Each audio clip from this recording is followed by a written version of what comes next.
Dear students, welcome to Gate Smashers. आज की इस वीडियो में बहुत ही इंपॉर्टेंट टॉपिक एक्सप्लेन करने जा रहा हूं, that is LSTM, long short term memory. बड़ा ही इंपॉर्टेंट टॉपिक है गाइस। क्यों बहुत ज्यादा इंपॉर्टेंट है? क्योंकि अगर आपको ये टॉपिक समझ में आएगा तभी इससे जो नेक्स्ट टॉपिक है दैट इज एलएलएम, जिसके अंदर हम लोग एनकोडर डिकोडर को पढ़ेंगे, अटेंशन मैकेनिज्म को पढ़ेंगे। और आज के टाइम पे जितने भी आप एलएलएम मॉडल्स को यूज कर रहे हो, जितने भी जीपीटीज को यूज कर रहे हो, सब के अंदर जो बेसिक कहानी है वो यहीं से स्टार्ट होती है, that is LSTM, which is long short term memory. कहानी को थोड़ा ध्यान से सुनना कि क्या क्या चीजें हैं। पहले मैं थोड़ा सा ओवरव्यू दे देता हूं। एलएसटीएम है क्या?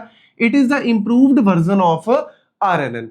आरएनएन हम ऑलरेडी कर चुके हैं भैया। रेकरेंट न्यूरल नेटवर्क क्या होता है, उसके अंदर क्या क्या चीजें होती हैं, कैसे वो प्रोसेस करता है, ये ऑलरेडी मैं पढ़ा चुका हूं। अगर आपने नहीं चेक किया तो भैया जरूर चेक कर लेना। गाइस देखो, ये जितने भी टॉपिक्स है ना, ये सीक्वेंशियल डेटा को हैंडल करने के काम आते हैं। सीक्वेंशियल डेटा मतलब जैसे अगर मैं पूरी लाइन लिख रहा हूं, my name is Varun Singla, तो यहां पे एक पूरी लाइन है, हर एक वर्ड एक दूसरे से क्या है, रिलेटेड है। तो यार ऐसे ही ये जो वीडियोस है, अगर आप डायरेक्ट एलएसटीएम पे आके बोलो कि भाई मेरे को एलएसटीएम पढ़ना है, ठीक है, समझ आ जाएगी। लेकिन अगर आप पहले इसकी पिछली कहानी पढ़ लोगे ना कि भैया आरएनएन क्या था, अगर उस कहानी को पढ़ लोगे तो आपको और बेटर तरीके से समझ में आएगा। अब देखो, इंप्रूव्ड वर्जन है, यहां पे हम लोग बात करते हैं दो मेन चीजों की, दैट इज सेल स्टेट, जिसको हम लॉन्ग टर्म मेमोरी भी बोलते हैं, और दूसरा है हमारे पास hidden state, that is short term memory या फिर शॉर्ट टर्म आउटपुट। अब यहां पे देखो, अगर मैं बात करूं यहां पे एक सिंपल से वर्ड से कि मेरे पास था क्या, अगर मैं कोई भी इनपुट देता हूं,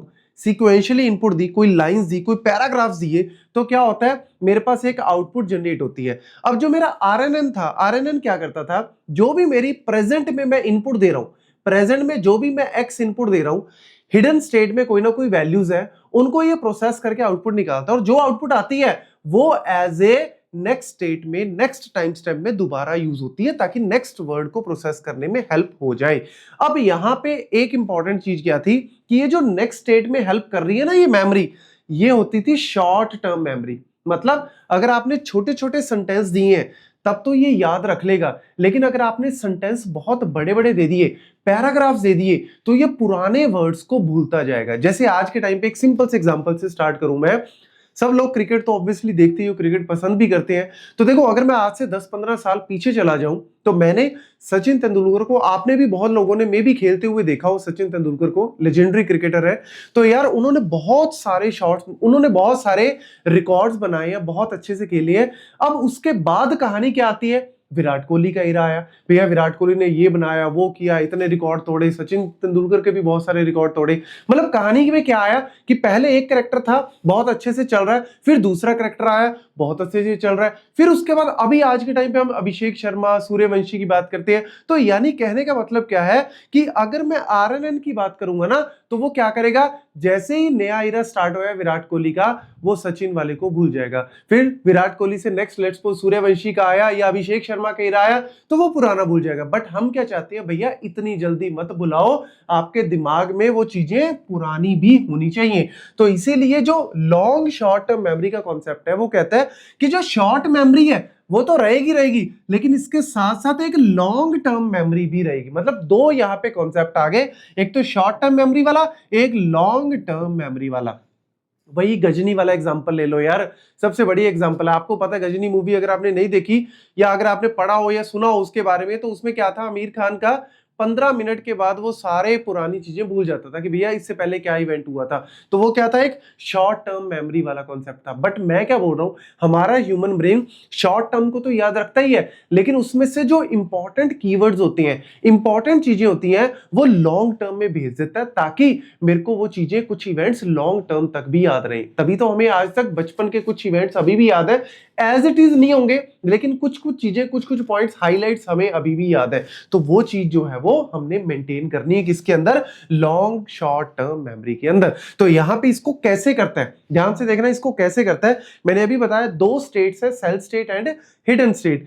नॉर्मली हमारा जो आरएनएन था, साथ साथ आपको कंपैरिजन भी पता लग रहा है कि आरएनएन के अंदर क्या था और जो एलएसटीएम आया इसके अंदर क्या चीज है। आरएनएन के अंदर सिंपल था भैया, ये मैं इनपुट दे रहा हूं, ये मेरे पास कोई भी इनपुट है, कोई भी लाइन दे लो, जैसे for example Sachin Tendulkar was a legendary cricketer, then Virat Kohli came. अब यार सचिन तेंदुलकर की जो वैल्यू मैं यहाँ पे दे रहा हूं, इसके साथ साथ प्रीवियस जो भी मेरी हिडन की वैल्यू है वो यहाँ पे आ गई। इसको मैंने 10h जो भी मैं एक्टिवेशन फंक्शन यूज कर रहा हूं उसके थ्रू मैंने प्रोसेस किया और मेरे को नेक्स्ट आउटपुट मिलके आ गई। अब इसको मैं नेक्स्ट वाले स्टेट में भेजूंगा और उसके बाद मेरे को HT+1 निकल के आ जाएगा। इस तरीके से अपना काम चलता था, ये नॉर्मल था। अब इसको मैं क्या बोलूंगा, शॉर्ट टर्म मेमोरी। ये सिर्फ शॉर्ट मतलब स्मॉल टाइम की मेमोरी तक के लिए तो ठीक है, लेकिन जैसे ही आपके पैराग्राफ्स बड़े हो जाएंगे तो जैसे LLM मॉडल है वो पुरानी चीजों को भी याद रखता है, बट ये तो भैया भूल जाता है। तो इसीलिए मैं चाहता हूं कि भैया मेरे को पुराने के लिए भी हो, लॉन्ग टर्म के लिए भी हो और शॉर्ट टर्म के लिए हो। तो उसके लिए हमने फिर क्या किया,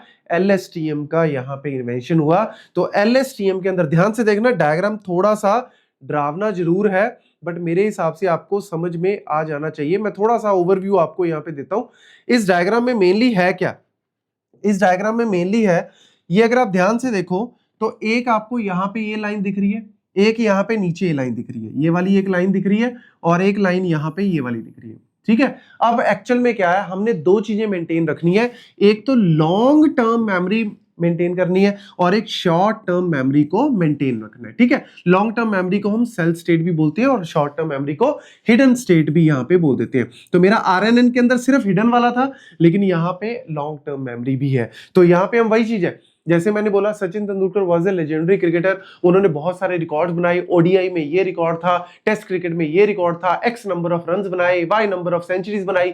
देन विराट कोहली केम, उन्होंने बहुत अच्छे से खेला, उन्होंने भी, वो भी लेजेंडरी क्रिकेटर है, उन्होंने ये रिकॉर्ड तोड़े। तो होगा क्या, जैसे जैसे हम इनपुट देते जा रहे हैं कि Sachin Tendulkar was a legendary cricketer, then Virat Kohli came, तो होगा क्या, अब इसमें से जो सचिन तेंदुलकर वाली पॉइंट है सिर्फ उनको ये लॉन्ग टर्म में भर देगा, बट उनके कितने रिकॉर्ड रहे हैं, क्या क्या वैल्यूज रही हैं, क्या उनके चोटें लगी, वो चीजें वो धीरे धीरे करके भूलता जाएगा। मेन पॉइंट जो याद रखेगा कि ठीक है सचिन तेंदुलकर भी लेजेंडरी क्रिकेटर रहे हैं। फिर विराट कोहली का इरा आया, उन्होंने इतने रन्स बनाए, उन्होंने इतनी सेंचुरीज बनाई, इतनी 50s बनाई, सब कुछ हुआ। अब उसके बाद नेक्स्ट में वो वाली वैल्यूज को ऊपर भेजता रहेगा और जो पुरानी वैल्यूज है उनको थोड़ा थोड़ा निकालता रहेगा, क्योंकि मेमोरी भी एक लिमिटेड है ना। ऐसा नहीं कि हम बहुत सारी चीजें याद रखेंगे, हमें लॉन्ग टर्म में नई नई वैल्यूज को ऐड भी करना है और जो पुरानी होती जा रही है उनको थोड़ा थोड़ा भूलना भी है, उनको थोड़ा थोड़ा निकालना भी है, ताकि नई वैल्यूज के लिए स्पेस बनती रही। तो इसीलिए जो मेरा लॉन्ग टर्म है उसमें एक तो दो चीजें मेन, एक तो हमारे पास लॉन्ग टर्म वाला और एक यहाँ पे शॉर्ट टर्म वाला। अब यहाँ पे मैं क्या दे रहा हूं, इनपुट दे रहा हूं। जैसे ही मैंने यहाँ पे इनपुट दी, अब इनपुट के साथ क्या हुआ, मेरी जो भी पुरानी हिडन वैल्यूज थी जो पीछे से आ रही हैं उनको प्रोसेस करके हमने इसको क्या किया, लॉन्ग टर्म में ऊपर सेव कर दिया। तो उसमें सबसे पहले अगर आप सिर्फ इस वाले पार्ट को देखो, ये जो मैंने हाईलाइट किया है, इसको ना यहाँ पे 3 गेट्स में डिवाइड किया हुआ है, मतलब इस पूरे डायग्राम को 3 गेट्स में डिवाइड किया हुआ है या 3 स्टेट्स में डिवाइड किया हुआ है। आप 3 स्टेट भी बोल सकते हो। पहली है फॉरगेट स्टेट कह लो, वैसे टेक्निकल टर्म में उसको फॉरगेट गेट ही बोलते हैं। अब यहाँ पे क्या है कि भैया मैंने कुछ भी इनपुट दी कि सचिन तेंदुलकर वाज दिस, तो वो क्या करेगा, उस वैल्यूज को ऐड ऑन करता रहेगा। जैसे उसके बाद विराट कोहली का इरा आया, मैं क्या चाहता हूं कि पुरानी वाली में से वो कुछ कीवर्ड्स तो याद रखे, लेकिन जो फालतू के थे कीवर्ड्स कि भैया उनको ये चोट लगी या वो 99 पे आउट हुए, बहुत बार आउट हुए, कुछ चीजें वो अपने आप उसमें से फॉरगेट कर देगा, निकाल देगा, ताकि नई वैल्यूज को ऐड ऑन किया जा सके। ये जो है वो फॉरगेट गेट का काम होता है कि जो चीज मेरे को लग रहा है कि भैया पुरानी हो गई है लॉन्ग टाइम के लिए, ऐसी होता है ना मेमोरी के अंदर भी। जैसे हम लोग जीमेल पे, व्हाट्सएप पे, सारी जगह मेमोरी रखते हैं, अपने फोन में भी कई बार क्या होता है कि जो मेरी मेल्स बहुत ज्यादा पुरानी हो गई हैं उनको हम फॉरगेट करते रहते हैं, कुछ कुछ पॉइंट्स याद रखते हैं लेकिन मैक्सिमम चीजों को हम फॉरगेट करते रहेंगे ताकि नई वैल्यूज को ऐड किया जा सके। तो इसके बाद जो नेक्स्ट हमारा पास गेट है, नेक्स्ट जो स्टेट है, दैट इज इनपुट।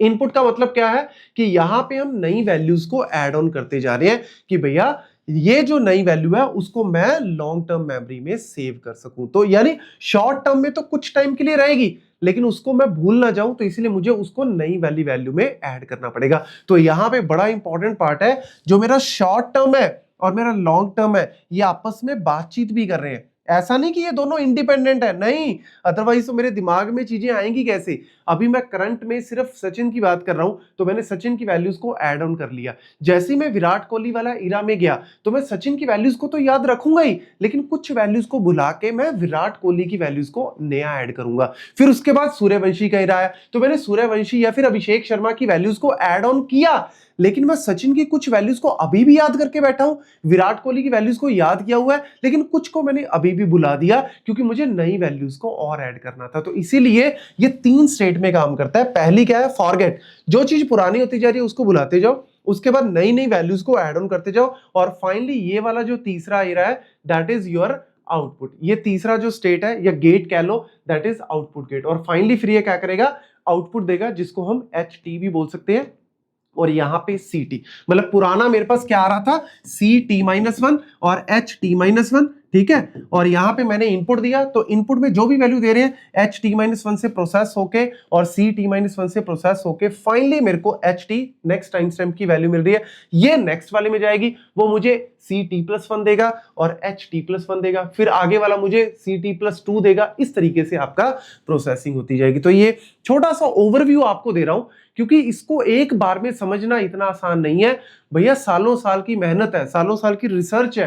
तो आपको इसको एक एक करके मैं समझाऊंगा कि कैसे कैसे हर एक गेट काम करता है। अब यहाँ पे देखो, इसके अंदर बहुत सारे सिग्मॉइड फंक्शन आपको दिख रहे हैं, ये sigmoid function, sigmoid activation functions है, 10H एक्टिवेशन फंक्शंस है। यहाँ पे कुछ पॉइंट वाइज मेरे ऑपरेटर्स भी काम कर रहे हैं, और ये सारी वैल्यूज क्या है, वेक्टर्स है। मतलब जो ये मैं इनपुट दे रहा हूं ये भी वेक्टर है, जो मैं HT-1 दे रहा हूं ये भी वेक्टर है, नंबर्स है, जो CT-1 दे रहा हूं ये भी वेक्टर्स है, और आपस में जो ये मल्टीप्लिकेशन हो रही है, एडिशन हो रही है, प्रोसेसिंग हो रही है, ये भी क्या है, एक वेक्टर ही जनरेट कर रहा है, और फाइनली एक नंबर ही जनरेट करेगा। इस तरीके से मेरा एक एक करके काम होता है। बस एक ओवरव्यू देख लो कि भैया RNN के अंदर क्या था, सिंपल आर्किटेक्चर था, यहां पे आर्किटेक्चर थोड़ा टफ हो गया, मल्टीपल, यहां पे 2 स्टेट्स आ गई, एक मेरी cell state long term memory के लिए और एक hidden state short term memory के लिए, और दूसरा थोड़ा सा ये कॉम्प्लेक्स इसीलिए है क्योंकि ये आपस में कम्युनिकेट भी कर रहे हैं, आपस में बातचीत कर रहे हैं कि भैया जो चीज भुलानी है भुला दो, जो चीज नई ऐड करनी है ऐड करो, और उसके बेसिस पे नई आउटपुट मेरे को दो ताकि मैं उसको